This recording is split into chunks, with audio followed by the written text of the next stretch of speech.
My stepfather demanded I start paying rent now that I've turned 18. But the twist? I own the house. When I told him he should be the one paying rent, he wasn't happy, so I kicked him out. Hello Reddit, talkative here. When I was 10 years old, my mom and stepfather, Greg, moved into the house my grandparents left me in their will. My parents had divorced when I was a toddler, and my grandparents stepped in to help raise me.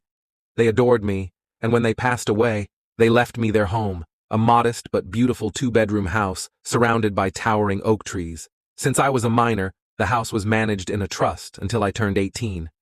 I didn't think much about it back then, but I always knew it was my house.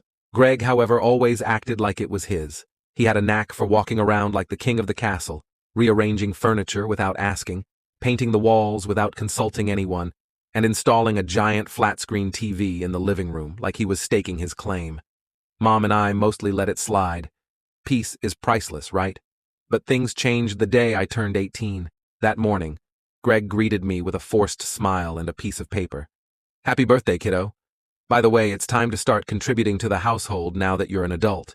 Here's a breakdown of your monthly rent. I stared at the paper. $600 a month. For my house. I laughed, thinking he was joking. Greg, I don't think you understand. This is my house. His expression turned serious. Legally, yeah. But your mom and I have been taking care of this place for years. It's only fair you chip in now. I shook my head, stunned. Greg, you've been living here rent-free. The least you could do is cover utilities or groceries. Watch your tone, he snapped. You're an adult now. Adults pay rent. That night, I talked to Mom. She seemed uneasy, but I could tell she didn't want to take sides.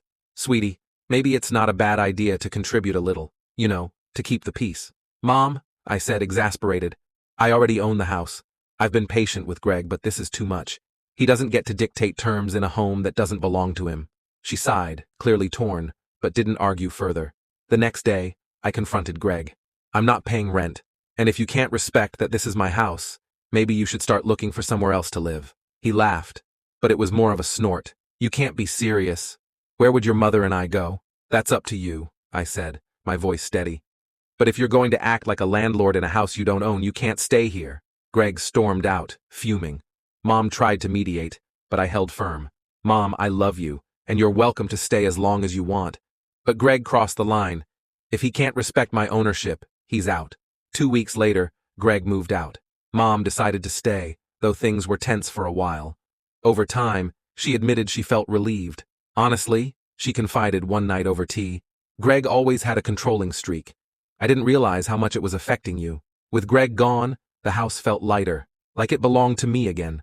I started redecorating, choosing bright, cheerful colors for the walls, and rearranging the furniture the way I liked it. Mom and I even planted a garden in the backyard, something we'd talked about doing for years. A few months later, Greg called, asking if he could move back in. He promised he'd stay in his lane this time. I considered it for a moment before replying, I think it's best we leave things as they are. I hope you find a place that feels like home. It wasn't easy standing up to him, but I've never regretted it. For the first time in years, the house truly felt like home, a place filled with love, respect, and peace. And I finally understood that owning a home wasn't just about having your name on the deed. It was about having the courage to claim your space and make it your own.